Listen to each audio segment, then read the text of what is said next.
So now here we go. We get started on the theoretical work on anthropology and ethics. So we begin with James Laidlaw's piece for an anthropology of ethics and freedom, one of the earlier pieces in this kind of emerging subfield of the anthropology of ethics from 2002. He starts off making two observations. One, anthropology hasn't produced a body of theoretical reflection on ethics. Now, it has on other things, as we'll see, kinship, politics, what have you. Other disciplines have produced a body of reflection on ethics. He doesn't find one in anthropology, and that's part of his motivation. He thinks that this is something anthropology is well suited to talk to, and so he wants to kind of get this going as a subfield within anthropology. And so that's part of his motivation for this piece then. The other thing that he says is that if we're going to talk about ethics at all within anthropology, we also have to be able to talk about human freedom and therefore how people exercise freedom in different social settings and cultural traditions. In his view then, without a discussion of freedom, you don't have a coherent way to talk about ethics in the first place. You're talking about something else. On the first point then, he notes that whereas anthropology has sustained debates on kinship, economy, politics, and a host of other things, it doesn't have anything similar for ethics. And that's why, he says, we don't find that there are anthropological schools of thought on ethics, and there aren't distinct theoretical orientations within anthropology toward ethics, the way you would find, say, in philosophy, where you would have schools like deontology, I'll get back to that in a moment, utilitarianism, which is just a different approach to ethics, or virtue ethics, which is one that we'll come back to a number of times through these first few readings. Things, Laidlaw thinks, don't actually get any better if we consider what Durkheim, who's one of the foundational figures for anthropology and sociology, has to say about morality. In Laidlaw's view, in Durkheim's view, the good is in essence the collective, or what the collective takes as good. What Durkheim offers, Laidlaw says, is Kant's notion of moral law, just without the notion of freedom that Kant maintains as an essential part of the moral law, or of morality. So, what is he talking about when he says this? Briefly, Kant offers a series of oppositions. There are two sorts of motives. Motive from duty and the motive from inclination. So, acting out of a sense of duty to a law versus acting out of our inclinations, our desires, our drives. Secondly, there are two sorts of imperatives, categorical and hypothetical. I'll get back to what those entail in just a moment. And there are two ways of determining the will. Autonomy, which is when you give yourself your own law, versus heteronomy, which is when you act under the influence of a law that is given to you. So then the way that these fit together, duty, categorical imperative, and autonomy, they interknit and can be schematized in a particular way. So before I get to that though, duty is duty to a universalizable law.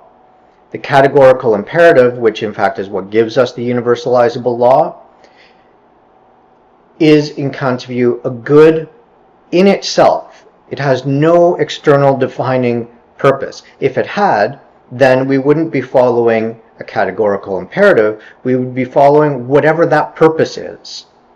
And so that would be heteronomy, which brings us to the third part. Autonomy then.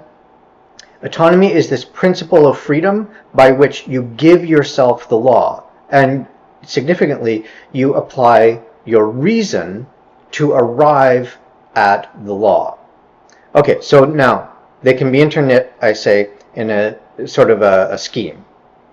The scheme looks like this, so that you have motives, freedom or determination of will, and imperatives.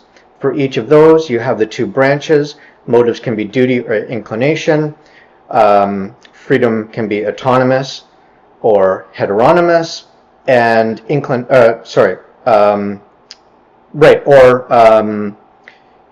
imperatives can be categorical or hypothetical. So then, autonomy, you're giving yourself your own law.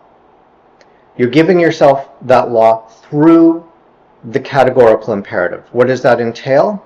It means that whatever subjective principle you have, so the principle of action that you have for yourself, if you can universalize it so that it is a principle that you could wish everybody to follow, not just yourself, so then not a principle that is suited only for you and privileges you, gives you some advantage, but rather one that can be applied universally. A principle like, say, don't tell lies or speak truthfully, right? That these are imperatives that you could, in principle, apply uniformly to everyone, whereas a categorical or an imperative like give me money, you can see you can't universalize that. Not everybody could simultaneously hold that position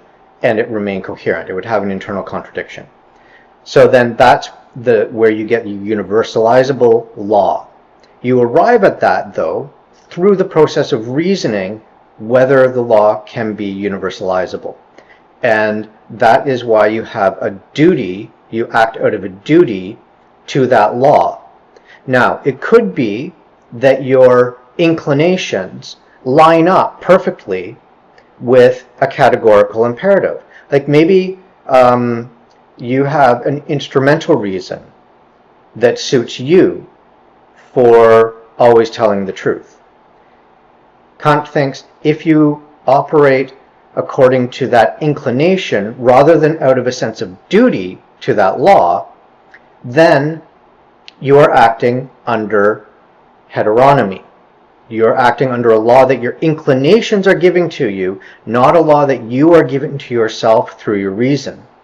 And therefore, also, your action obeys a hypothetical imperative. A hypothetical imperative more or less has the structure if-then.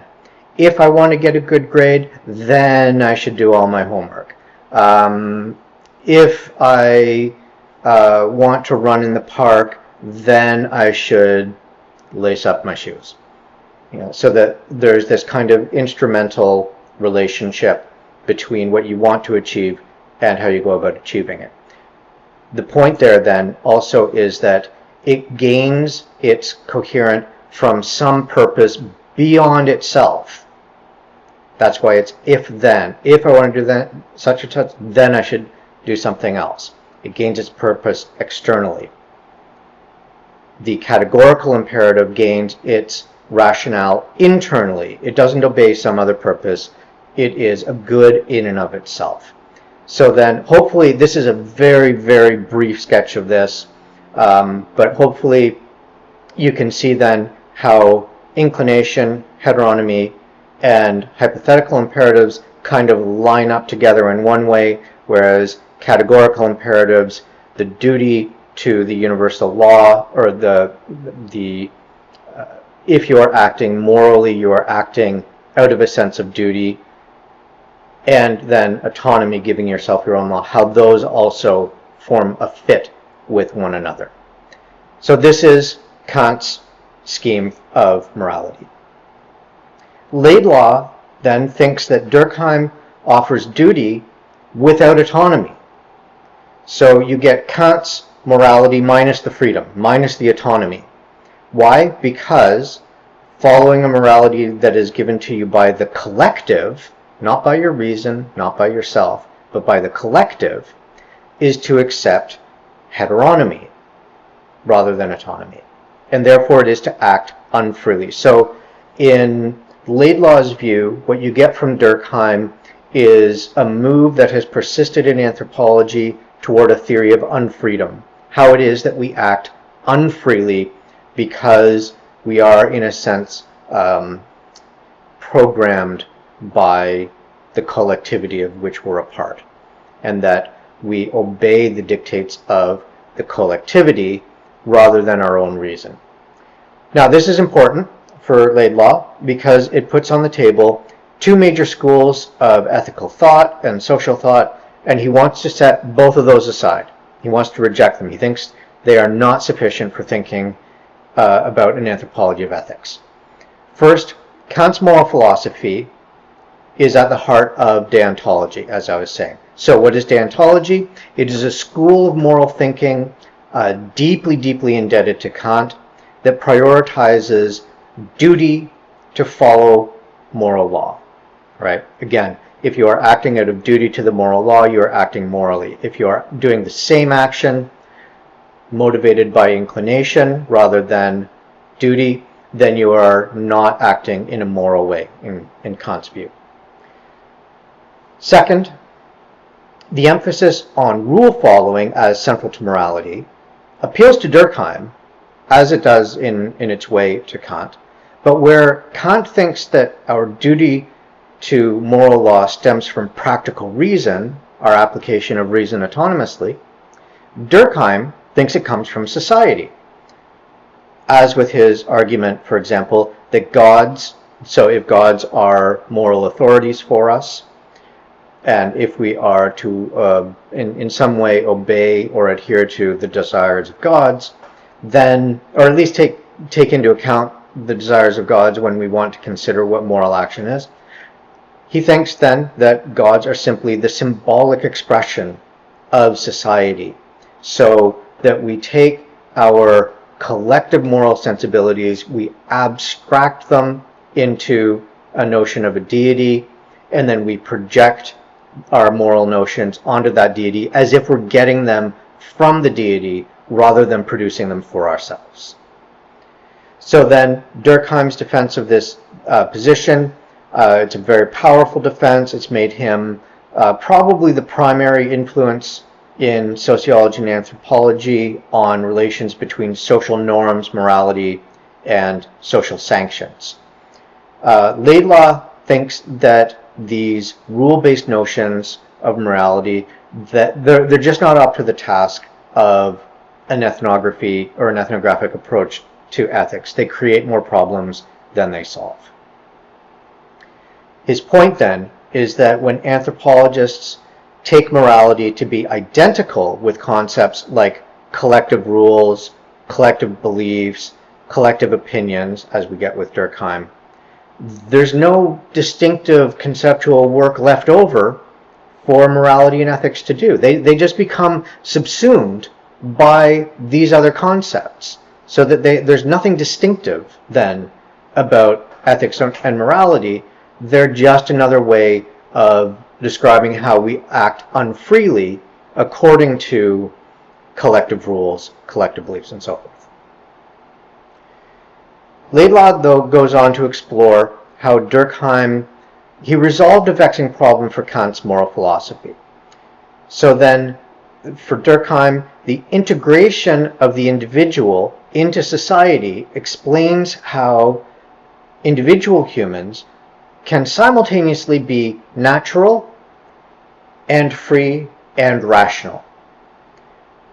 But at the same time, then, Durkheim produced a picture of sociality that is almost mechanistic in principle, such that humans would just be the mechanical expression of the collectivity. He says, Laidlaw does, in this vision of human life, which simply lacks ethical complexity, dilemma, reasoning, decision, doubt, it is impossible to see how specifically ethical considerations might be distinguishable from other causal factors that make the bits of the system, the people, function as they do.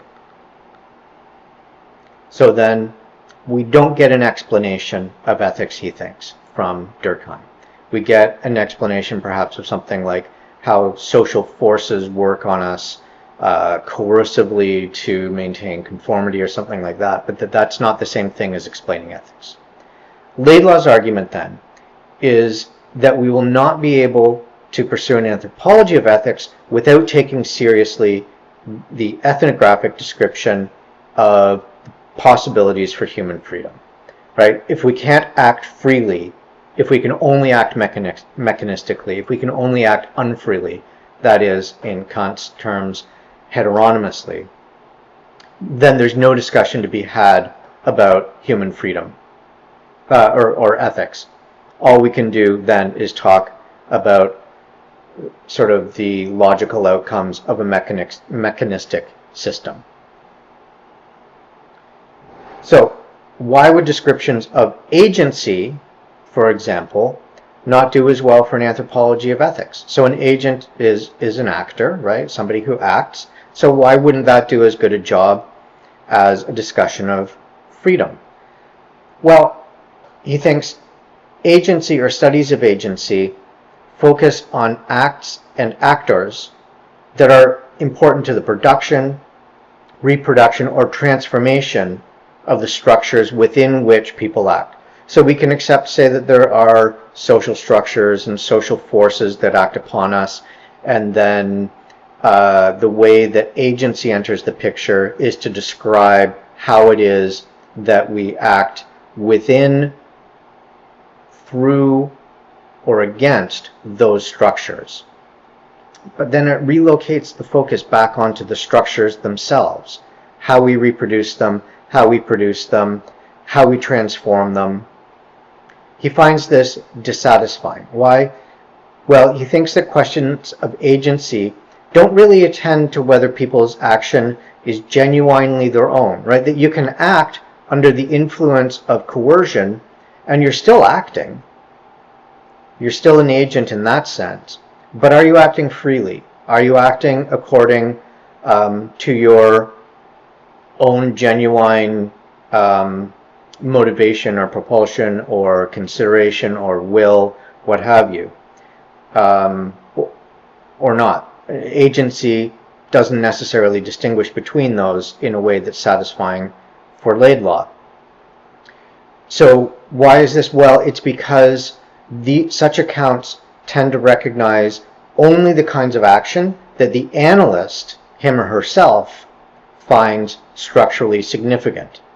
And so all these other things that are not structurally significant, that in Laidlaw's view might count as expressions of freedom, they're sort of marginalized, set off to the side, not open for discussion.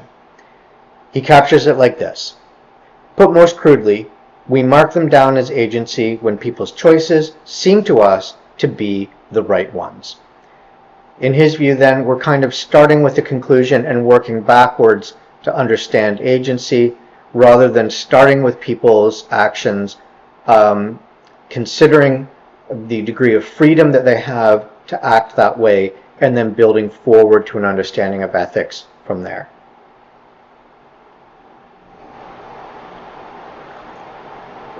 Okay, so if Kant is off the board, and Durkheim as well for Laidlaw, where does he turn? Well, he has some other influences that he draws on. The first is Friedrich Nietzsche. He's one of the inheritors of Nietzsche's philosophy. Michel Foucault, who is a philosopher of history, and then also the American philosopher Bernard Williams, who was more or less a contemporary of Foucault. He thinks that these are more promising places to start to get a handle on what the anthropology of ethics might entail. He starts off with Nietzsche's emphasis on what Nietzsche calls the revaluation of values, that shows how not all values are moral values, so that you can have a kind of a universe of values, and within that universe, you'll have one part that is the purview of morality. But that leaves out all the rest of this universe of values. So then, what does he mean by that? The revaluation of values. So he picks up on the way that self-denying values, he'll come back to call these ascetic values in a moment, constitute morality. So that he thinks that there is an identity between self-denying values and morality, that's just what morality is. And it is that way to the exclusion of other kinds of value that are not self-denying. What does this mean then? It means the self-denying values mean valuing being, quote, meek, humble, poor in spirit, chaste, and unmoved by sexual passion, indifferent to pleasure, welcoming of pain and privation, and acting in ways which undermine their own strength or survival. These constitute a moral disposition, and one that Nietzsche characterizes as negative. They're built on negation, as seeing one's life as primarily a preparation for death. It's like a dress rehearsal for the life that comes after death. Why? Because that's where life becomes pure, valuable, after death. He finds this in more than one tradition, as we'll see. Now, following this line of thinking from Nietzsche, Williams distinguishes ethics from morality. Ethics speaks to this whole variety of ways of answering the question, how ought one to live? Morality, on the other hand, is a particular answer, just one answer, or one kind of response. What is it? He says, the distinctive thing about morality, that should be thing, not think. Sorry about that. The distinctive thing about morality is that judgment is in terms only of obligations, and these can be outweighed only by other such obligations. What we get from morality in this view is an especially juridical framework. So very, in a sense, legalistic, punitive, judgment-oriented, organized around rules, rights, duties, commands, and blame. So then we can see how this fits with both Kant and Durkheim, and why, as sources for thinking about the ethical, they're limited to thinking only about morality, not ethics more broadly. And Laidlaw understands this as ethical system. I'm quoting him here. He says, ethical systems where self-denying values inform law-like obligations. That is morality in Laidlaw's view. And hopefully you can see then how he's drawing this from Bernard Williams. What does it mean, though, then, to say that there are values, ethical values even, that are not moral values? He turns to Nietzsche, and he points to the way that Nietzsche describes two different notions of good.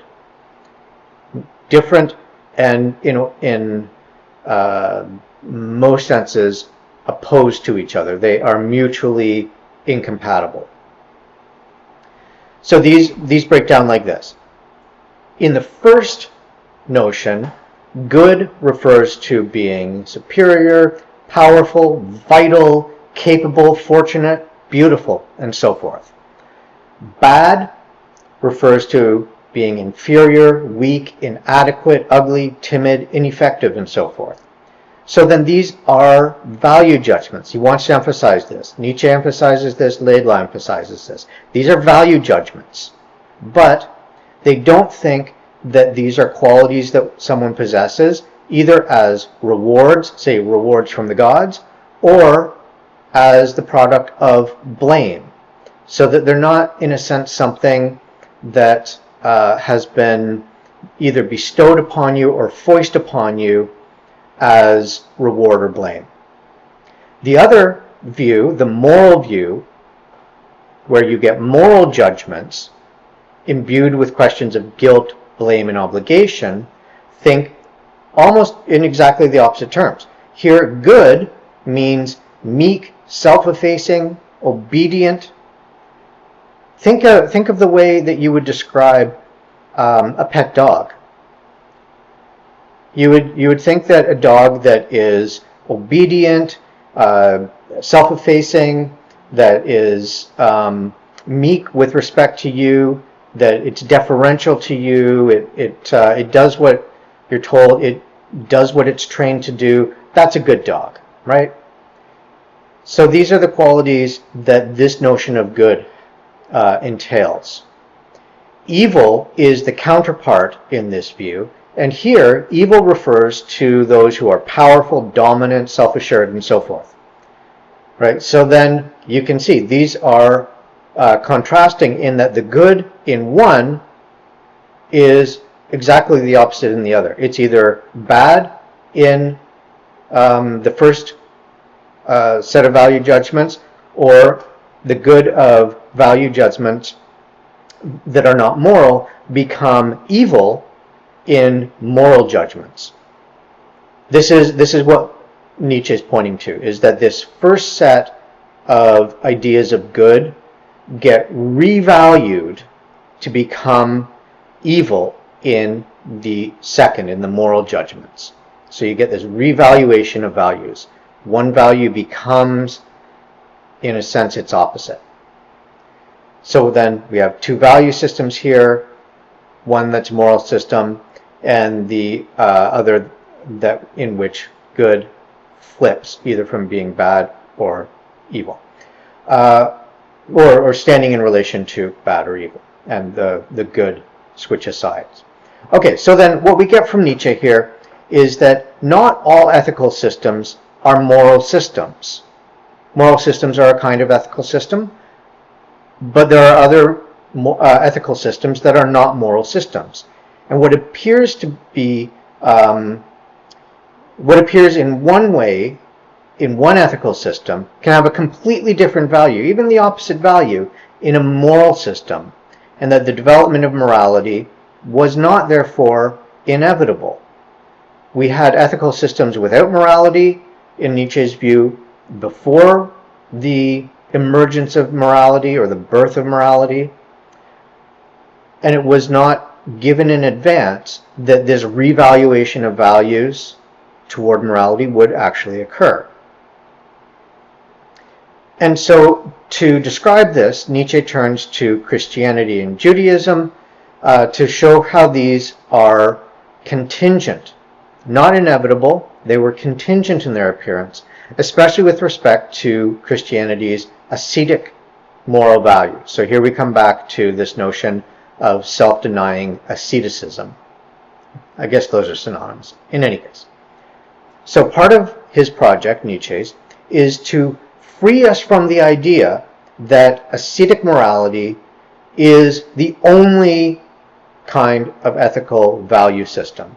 Right? This is a claim that morality is going to make for itself. It's going to say that this is the way to be ethical. There is no way to be ethical aside from adopting the principles of this moral system. Nietzsche then is pointing to the fact that no, ethical systems have existed outside of this, and that when morality or moral systems arrogate themselves to making this claim that they are the entirety of ethical behavior, ethical action, ethical principles, Nietzsche says, well, no, others have existed that are not moral in nature. So then, what does Laidlaw take from this? He says, insofar as Nietzsche's purpose then was to liberate us intellectually from the parochialism that equated a particular kind of value system with ethics as such, his thinking is an entirely appropriate starting point for an anthropological approach.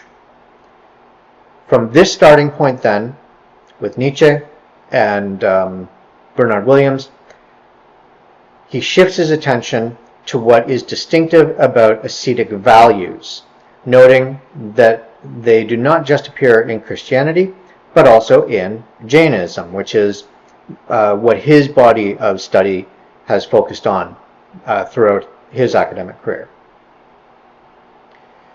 Now, he gives a quick sketch of Jainism.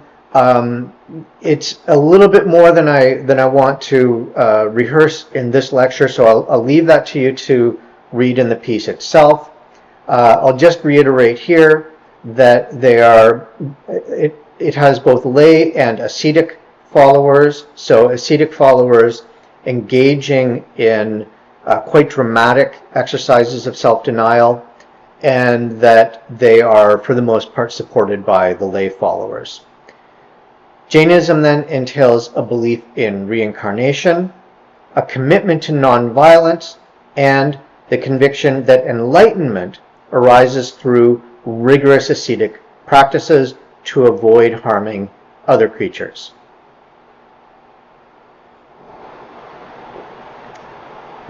So then he wants to think, how might Nietzsche help us understand Jain asceticism?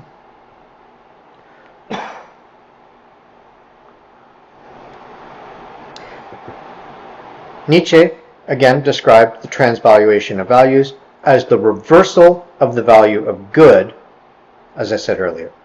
Here, the noble notion of good, powerful, capable, and so forth, became displaced by a servile notion of good that recast the noble good, powerful, capable, and so forth, as evil.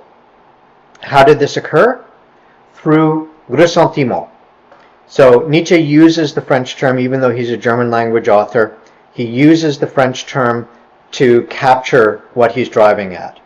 Why? Because ressentiment carries with it both the sense of an idea of re-feeling, a kind of responsive feeling, not an original or originating feeling, but a reactive, responsive one, and the idea of resentment. So we might be able to capture this through a notion like reactive resentment. That could be a way of anglicizing ressentiment. And so you get ressentiment as the priests of servile people articulated it for them.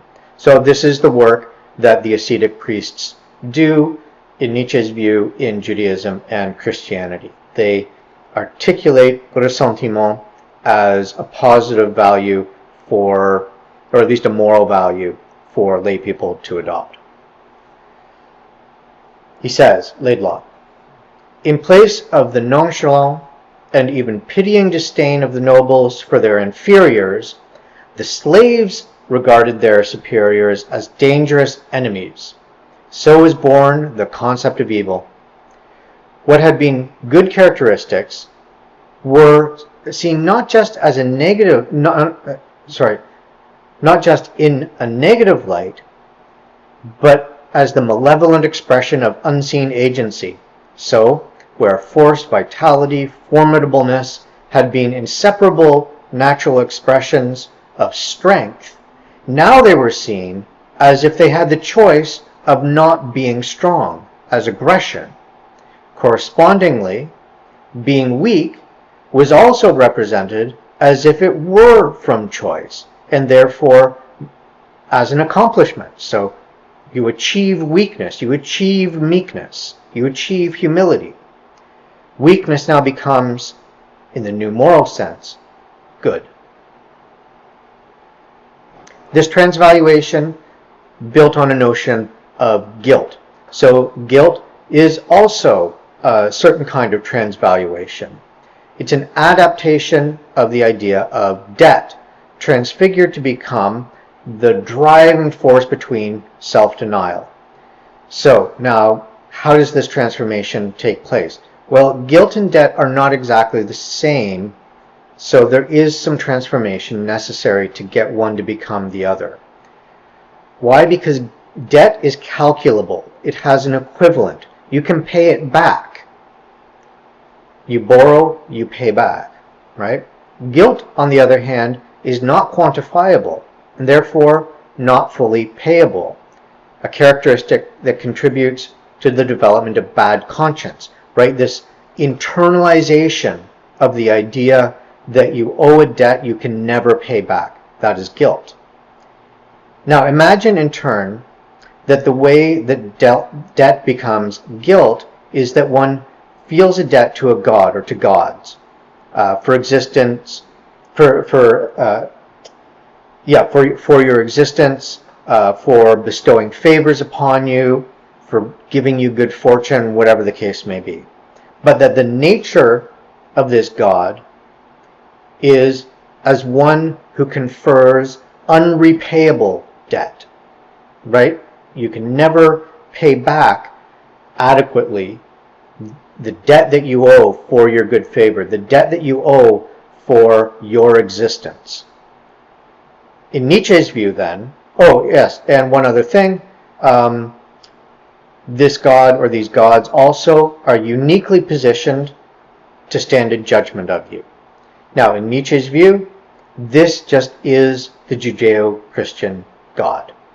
The God that stands in judgment of you and to whom you hold a debt that you can never exhaust, that you can never fully pay back.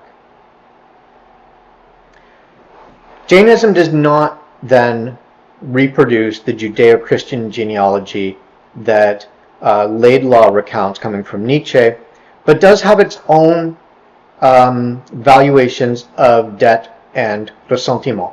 So these concepts then are still helpful for thinking through Jain asceticism. Debt here, as with Buddhism and Hinduism, connects to karma. So then the suffering that you experience in your present life is the product of actions in your past. So, he says, ressentiment is redirected as an ascetic impulse against yourself. With Christianity and Jainism, each poses an ideal of human perfection that is a negation of actual human life. In your actual human life, you are sinful, you are unenlightened, you are guilty of committing certain kinds of, let's say, well, either sinful acts or acts that bring harm to others. And so it is only through self-denial that you can start to aspire toward this perfection that, the trick is only available after death. What Jainism does not share is the idea of indebtedness to God. Jain asceticism then is not a matter of obedience to God, but it is a matter of obedience to one's future self, so that you don't owe your debts to gods, you owe your debts to a future, more perfect, pure self. It is self-interest on a time frame constituted by future incarnations. So then again, you have this idea of deferral until after death. That is where you can achieve perfection. Not in this life. This life needs to be negated in pursuit of the purity and perfection that you can gain only after death. So then perhaps it is a debt to God you might become. So when the idea here would be that you become godlike when you achieve perfection at some future incarnation, when through asceticism you have purified yourself. So there might be something like a debt to a god, but it's not a God that's separable from you. It is the God that you could become. However you conceive it, though, there remains this idea of moral obligation. So Laidlaw makes the move from Nietzsche to Foucault next by proposing that Foucault gives us guidance on how we could anthropologically study the genealogy of morality, that is, the relation between morality and non-moral ethics, in a couple of ways. First, by paying attention to, quote, aspects of ethical life that cannot be captured in a history of moral codes or social rules. That is, if you were to restrict yourself only to what, say, Scripture told you was the set of laws that you must follow in order to achieve forgiveness after your death, say. He's saying that that's not going to get you where you need to go. So then what would it be? Self-fashioning to become a certain kind of person is, in Foucault's view, a practice of freedom. And for Laidlaw, an example of what we might pay attention to. So this notion that you act freely to fashion yourself into the kind of person that you want to become. That is a free act. It is an ethical act. We'll see in later readings that adheres very closely to ideas of virtue ethics, but for a later lecture. And so this gives us something as well, concrete, that we can look at as anthropologists. We can observe the kinds of practices people engage in self-fashioning, right? So that's not self-negation. It's not self-denial. It's not abnegation. It is self-fashioning. Foucault will also call it the care of the self. Secondly, from Foucault, we might study ethical freedom ethnographically by describing the ethical practices, or what Foucault calls techniques of the self, through which people exercise freedom in different ways and in different historical and indeed cultural circumstances.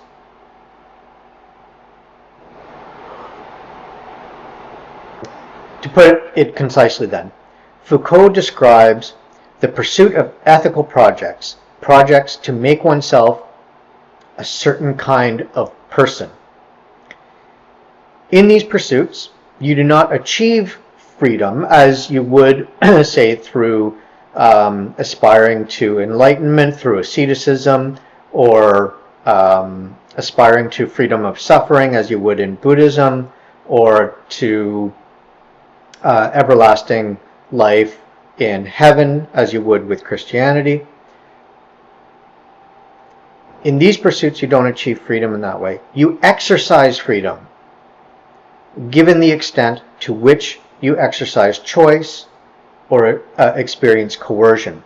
So then this is important here, right? Freedom is not the absence of coercion. Freedom is how you act within the context of freedom, of coercion, but that you can act freely in many circumstances, even though you are experiencing coercion, even though you are experiencing social pressure or social forces to act in a certain way. So that these, in Foucault's view, are not diametrically opposed. You can think of this in the sense that there may be a social force or a social agency exerting force on you, but that you can act in resistance to those forces. So that you're still acting within the context of those forces, but there's room for freedom in your action in response to that. So it's not absolute freedom or nothing.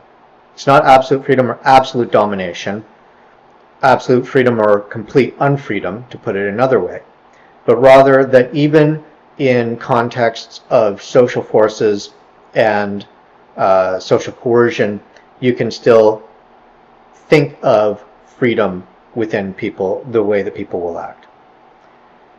This approach then does not consider free acts only as those that conform to reason, as we would get with Kant, or are free of constraint or relations of power.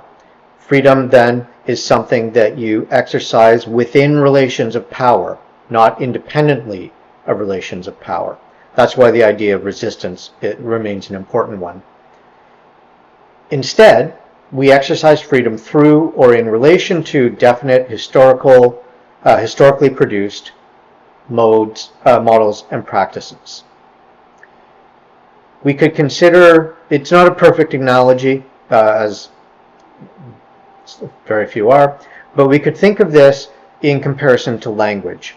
We utter sentences of our own making. We can produce sentences freely, even though we can only do that on the basis of a language that we haven't invented by ourselves or for ourselves, It's an inherited language.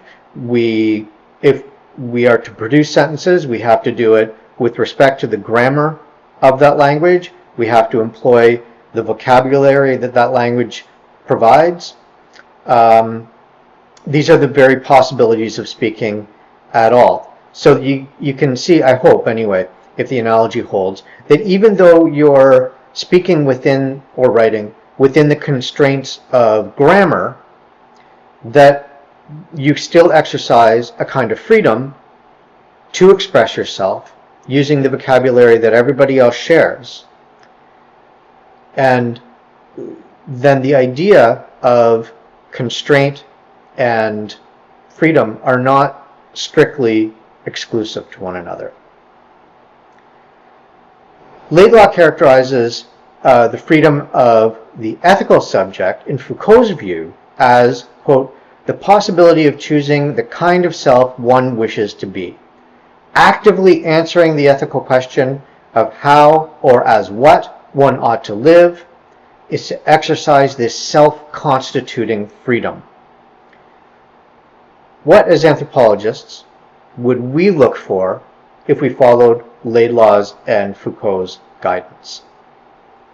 Laidlaw offers a general sense of what it involves. Quote, by describing the different techniques of the self, one can tell the story of different ways in which people have purposefully made themselves into certain kinds of persons, and therefore of the historically specific and definite forms that ethical freedom has taken. Ethnographically, this involves developing an ear for how people describe these projects for themselves and for others, and an eye for recognizing these practices when people undertake them. So for our purposes, we can think of how it is that people go about reconstructing their lives in the wake, in the midst of, but hopefully also soon, in the wake of a pandemic, in some respects as exercising this kind of ethical freedom, trying within the specific circumstances in which they find themselves, which we find ourselves, how is it that people undertake certain kinds of practices to try to create the kind of life and try to become the kinds of people they wish to be, even given all the constraints that we face? How does that kind of reconstruction take place? How do people do it? Laidlaw points out as some examples that techniques of the self in Christianity have centered on affirming the truth of a scripturally revealed God and on discovering the truth of yourself. For example, in what ways you are a sinner. In Buddhism, they involve practices organized to reveal that the self is an illusion. So Buddhism and Christianity are going to be at loggerheads there. Same thing with Jainism. Jainism is going to be in opposition to Buddhism there because Jainism also holds to the idea that there is a self that gets reincarnated, and a future self to which your current self has a continuous relationship and owes this kind of debt. So Jainism shares in its own way practices of renunciation of the self that Christianity also has in its way, with its practices of course, as well as comparable affirmation of the truth of Scripture. So then, even though the contents of Scripture are different in Jainism and Christianity, they share this kind of dispositional attitude toward the truth of Scripture. In different ways, morality arises as the renunciation of the self, and we can chart the specific principles and practices through which renunciation occurs in each case. For example, in confessional practices in Christianity, in fasting practices in Jainism. So they're different, but they're still comparable because we can identify them both as practices of self-renunciation. Though these practices seek self-renunciation, especially the ascetic practices, we can also see how they are voluntary ethical projects, right? You can engage in them absent coercion. There's no sort of Durkheimian overarching social pressure, what he calls social facts, to compel you to adopt this kind of asceticism. You can do it voluntarily. They don't start from morality, they strive for it. We do not, therefore, find them in codified rules, but in people's actual practice. So that would be the ethnographic project then, is to chart how, not how Scripture depicts the way that you should act, but what do people actually do? So then Laidlaw concludes with these thoughts. He says, wherever and insofar as people's conduct is shaped by attempts to make of themselves a certain kind of person, because it is as such a person that, on reflection, they think they ought to live, to that extent their conduct is ethical and free. And to the extent that they do so with reference to ideals, values, models, practices, relationships, and institutions that are amenable to ethnographic study, to that extent their conduct becomes the subject matter for an anthropology of ethics. So this is then Laidlaw setting out what an ethnographic project for a developing subfield, an anthropology of ethics, what it might look like, how we might engage in it, and the sort of theoretical moves that he finds valuable in building this coherent picture.